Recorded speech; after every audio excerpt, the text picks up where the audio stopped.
আম্মাবাদ। আসসালামু আলাইকুম। উপস্থিত তরিকাতে সালিকিন বৃন্দ ও মাদ্রাসায় মাসুমিয়ার ছাত্ররা, আজ একটা বিশেষ জিনিস আপনাদের সামনে আলোচনা করে দিয়ে দেই। সেটা হলো ফিতরা সম্পর্কে।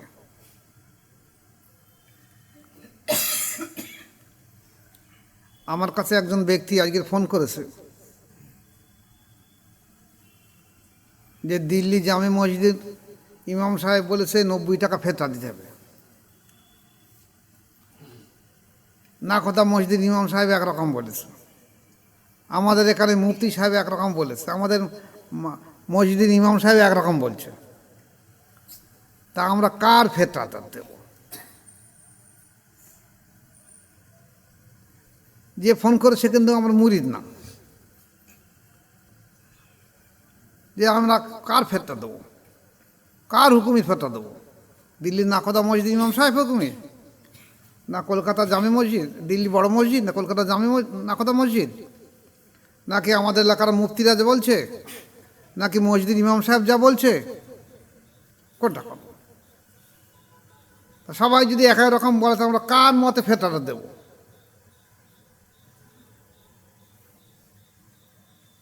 তাই আমি বললাম, দেখো, ফেতরা সম্পর্কে আমি আলোচনা গত বছর ইউটিউবে করে দিয়েছি। এবছরে তবু একটু ছোট্ট করে বলে দিয়ে দেই যে ফেতরাও এক ধরনের জাকাত।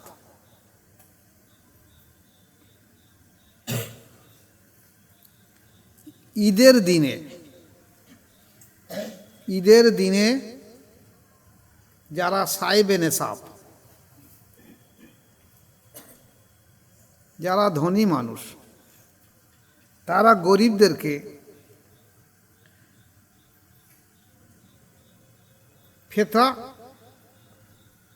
বা এই দানটা করবে। এখন যদি দেখা যায় কোনো ব্যক্তি ধনী নয়, তবু সে যদি ফেতরা দেয়, তাতে অসুবিধা রাখি? হ্যাঁ, এটা ভালো জিনিস। বলা হয়েছে যদি কোনো ব্যক্তি গরিব হয়,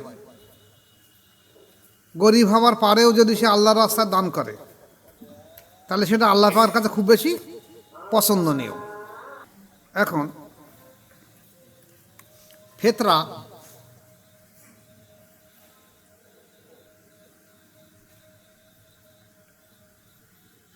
আমরা তো প্রায় অধিকাংশ মানুষ দিয়ে থাকি। কাকে দেব?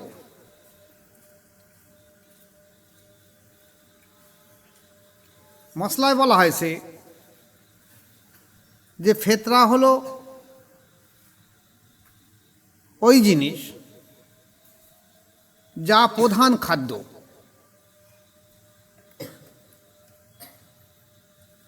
তখনকার সময় মক্কা মদিনায় প্রধান খাদ্য ছিল গম, যব, খেজুর, কিশমিশ, মোনাক্কা বা পনির। এই প্রধান খাদ্য দিয়ে ফেতরা দেওয়া হতো। মানুষের আর্থিক অসচ্ছল ছিল, তাই তাদেরকে খাদ্য দেওয়া হতো। এখন আজকে আমাদের দেশে দেখা যাচ্ছে সেই গম বা আটার দরে ফেতরা দেওয়া হচ্ছে, কিন্তু সে খাচ্ছে চাল, দিচ্ছে সে গম বা আটার হিসেবে। এই জন্য যারা যে জিনিস খাবে সে তাই দিয়ে ফেতরা দেবে।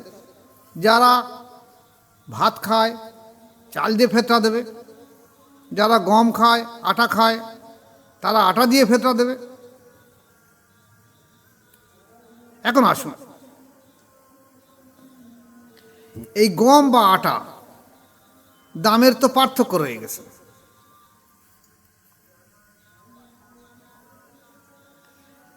তা আপনি আমরা এখানে বাংলা ভাষাভাষী মানুষ, বাঙালি মানুষ, আমরা কি খাই? আমরা ভাত খাই।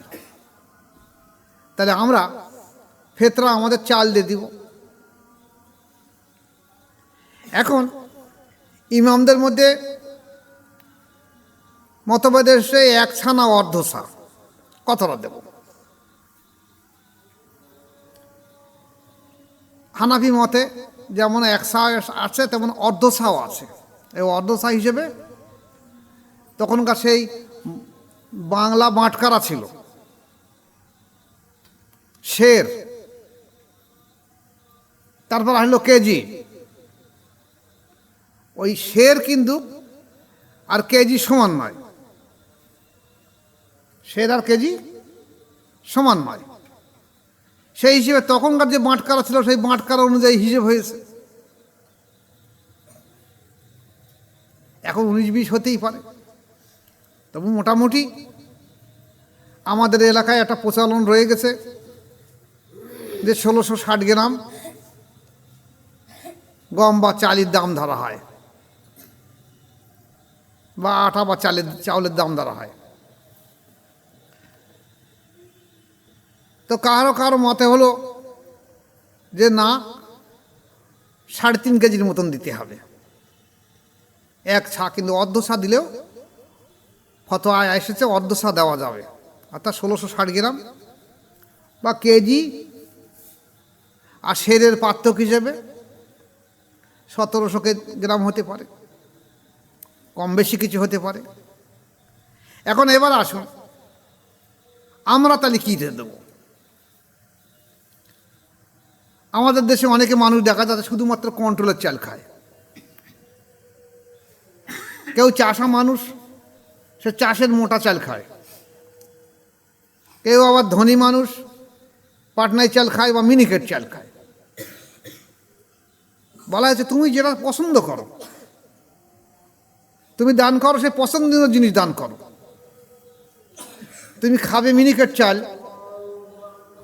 আর দান করবে কন্ট্রোলের চালের মতন বা কন্ট্রোলের আটার মতন দাম করবে, এটা কোনো মতে ঠিক নয়। তুমি যে জিনিস খাও সেই জিনিসের দাম ধরে দাও। এখন কেউ প্রশ্ন করতে পারে যে আমি তো কন্ট্রোলের চালও খাই, 25-26 টাকা করে কেজি পাই, কখনো কখনো বাড়ে কমে, কখনো কখনো দেখা যাচ্ছে বাজার থেকে আমাদের এখানকার হিসেবে 30-32-34 টাকা দামের মোটা চাল কিনে এনে খাওয়া হয়। আবার কখনো কখনো মিনিকেট বা পাটনাই খায়। তাহলে তারা কি করবে? তারা করবে কি, যে এই যে 26 টাকা, 35 টাকা, 40 টাকা, 45 টাকা, 50 টাকা দামের চাল খাচ্ছে, এবার নিজের বিবেক করবে। যদি তোমার অন্তর থাকে তাহলে সে বিবেক করে খেয়াল করে একটা মধ্যপন্থায় দিয়ে দেবে। তাই বলে তুমি খাবে মিনিকেট আর যেন কন্ট্রোলের চালের দাম দিয়ে দেবে না। যেটা তুমি পছন্দ করো, তোমার প্রধান খাদ্য, সেই প্রধান খাদ্য দিয়ে দাও। এখন এই প্রধান খাদ্য দিতে গেলে দেখা যাচ্ছে এক এক জায়গার এক এক রকম দাম হবে। এখানে চালের দাম একরকম, 20টা থানা দূরে চালের দাম একরকম হবে, আর এক জায়গায় আর রকম হবে। এখন কেউ পাটনাই, কেউ মিনিকেট, কেউ মোটা চাল, কেউ কন্ট্রোল চাল খাচ্ছে। তাহলে সর্বত থেকে ভালো আমি যদি বলে দিয়ে দেই যে তুমি 1700 গ্রাম চাল, যে চাল তুমি খাচ্ছ সেই চালের দাম ধরে দিয়ে দেবে। আর যদি 5 মেশালি চাল খাও তাহলে মধ্যবর্তী একটা দাম ধরবে, 26 টাকা, 35 টাকা, 40 টাকা, 50 টাকা, 60 টাকা, 65 টাকা, 4-5 রকম চাল খাচ্ছ, তাহলে মধ্যবর্তী তুমি 50-55 টাকার কেজি হিসেবে ধরে দেবে, যে 1700 গ্রাম দাম ধরে দেবে। তা যা হয় তাই হবে। তো আমি আমার সেই ছোটোবেলায় থেকে, আজ থেকে 50-55 বছর, সে ছোটোবেলা থেকে দেখছি, এখন আমার 66 বছর বয়স। ছোটোবেলায় দেখছি মানুষ জিজ্ঞেস করে প্রত্যেক বছর ইমাম সাহেবকে ফেতরা কত হবে, ফেতরা কত হবে, এবং সবাই বলে। তো যদি তারা জেনে নেয় যে আমার প্রধান খাদ্য চাল, চাল দিয়ে দিতে হবে, তাহলে আর কোনো রকম ফেতনা আসবে না কত হবে না হবে। ও কলকাতায় কি হলো, নাকোদা মসজিদে কি হলো, দিল্লি জামে মসজিদে কি হলো, কোন মুফতি সাহেব কি বললো, কোন মাওলানা কি বললো, কোন ইমাম সাহেব কি বললো, আমার দেখার দরকার নেই। আমি এইটাই খেয়াল রেখে দেবো। বিশেষ করে আমি আমার মুরিদদেরকে তাকে দিয়ে দিচ্ছি যে আপনারা যে যে চাল খান সেই চালই 1700 কি 1750 গ্রাম ধরে দিয়ে দেবেন। আর যদি চাষা লোক হন তাহলে সেই চাল বরাবর চাল দিয়ে দেবেন। এখন আসুন, এই যে ফেতরা দেওয়ার জন্যে অনেকে দেখা যাচ্ছে অসুস্থ মানুষের রোজা করে না, সে কি ফেতরা দিবে? হ্যাঁ, ফেতরা দিবে। রোজার সঙ্গে ফেতরা সম্পর্ক নেই। ফেতরা হলো সাহেবিনে সব ধনী হলে তাকে ফেতরা দিতে হবে। অসুস্থ মানুষের রোজা নাও করতে পারে, সে তার রোজার হক অন্যভাবে আদায় করে দেবে, কিন্তু তাকে ফেতরা দিতে হবে। এখন ফেতরা কাকে দেওয়া হবে? ফেতরা সর্বোত্তম হলো আপনি আপনার এলাকায় ফেতরা দান করবেন। আপনার আত্মীয় স্বজন, দেইজি প্রতিবেশী, তাতেও যদি তেমন হকদার না থাকে তাহলে গ্রামবাসীকে দিয়ে দেবেন। কিন্তু আপনি আপনার এই এলাকার ফেতরা দূরবর্তী দেওয়ার কোনো প্রয়োজন নেই, আর দেবেনও না। এখন আসতে পারে আমাদের দেশে অনেকে ফেতরা মাদ্রাসায় দিয়ে দেয়, জাকাতও মাদ্রাসায় দিয়ে দেয়। এগুলো কি দেওয়া যাবে বা নেওয়া যাবে কি না? এখানকার প্রশ্ন হলো এই যে একটা তালবে ইলম, যে বয়সে একটা ছেলে মাদ্রাসায় পড়াশুনো করে, সেই বয়সের অনেক ছেলে দেখা যাচ্ছে মাঠে কাজ করে, বাজারঘাটে ব্যবসা বাণিজ্য করে। তাহলে তাকে, সে গরিব অসহায় এতিম মানুষ, সে হয়তো মাঠে কাজ করতো কিংবা একটা ব্যবসা বাণিজ্য করতো ছোটোখাটো, কিন্তু তার ইচ্ছা রয়েছে আমি পড়াশুনো করব, আমি অসহায় এতিম বা আমি অসহায়। সে যদি মাদ্রাসায় পড়াশুনো করে তাহলে তাকে দান করা যাবে, তার শিক্ষার উন্নতি হবে। কিন্তু তাও এলাকায় আপনি কোনো জায়গায় দান করছেন, আপনি জানছেন না সেখানে কোথায় যাচ্ছে না যাচ্ছে, কী হচ্ছে না হচ্ছে, তার সব থেকে ভালো হলো এলাকায় দিয়ে দেওয়া, তেমন মনে হয়। এবার আসুন,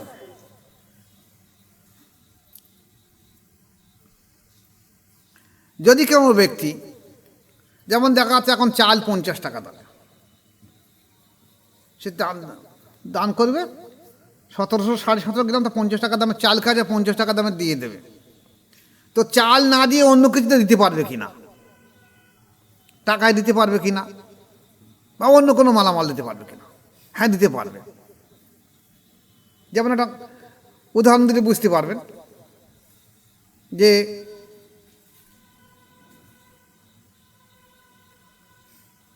$1500 টাকা এক বস্তা ধানের দাম। তা আপনি একজনকে 1500 টাকা দিলেন, দিয়ে সে তো এক বস্তা ধান আলু দেবে না, আপনি তার কাছে 3 বস্তা আলু নেবেন, কারণ 500 টাকা আলুর বস্তা। তাহলে আপনি এক বস্তা ধান দিয়ে তার কাছে 3 বস্তা আলু নিয়েছেন। হিসেবে করতে হবে পয়সায়, ঠিক হচ্ছে কিনা, যদি হয়তো আপনি করতে পারবেন। গমের একরকম হিসেব, চালের একরকম হিসেব, খেজুর একরকম হিসেব, কিশমিশ মোনাক্কা একরকম হিসেব। তবু যেহেতু আমাদের প্রধান খাদ্য চাল, আমরা চাল দিয়ে দেব। যাদের প্রধান খাদ্য আটা, তারা আটা দিয়ে ফেতরা দিয়ে দেবে।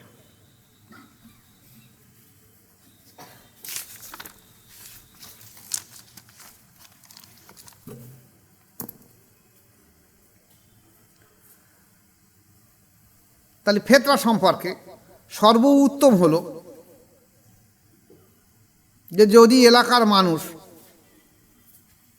একতাবদ্ধ হয়, একটা গ্রাম একটা পাড়া, যে আমরা আমাদের জাকাত বা ফেতরাগুলো এক জায়গায় একতাবদ্ধ করে আমরা সুষ্ঠুভাবে গ্রামের গরিব মানুষ কোথায় আছে দেখব, সুষ্ঠুভাবে আমাদের গ্রাম বা আমাদের এলাকায় যদি কোনো তালবে ইলম গরিব থাকে, কোনো অসহায় থাকে, কোনো মাদ্রাসা, আমরা সেখানে দান করব।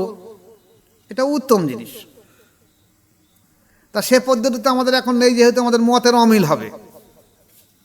তাই ফেতরা দেওয়ার সময় আপনারা হিসেব করে দেবেন, সাহেবে নেশাব যারা না, তারা ফেতরা নিতে পারবে, জাকাতও নিতে পারবে। এটা খেয়াল রেখে দিতে হবে। আল্লাহ আমাদের উপরে এর উপরে আমল করার তৌফিক দেক। ওয়া মা আলাইনা ইল্লাল বালাগ। আসসালামু আলাইকুম ওয়া রাহমাতুল্লাহি।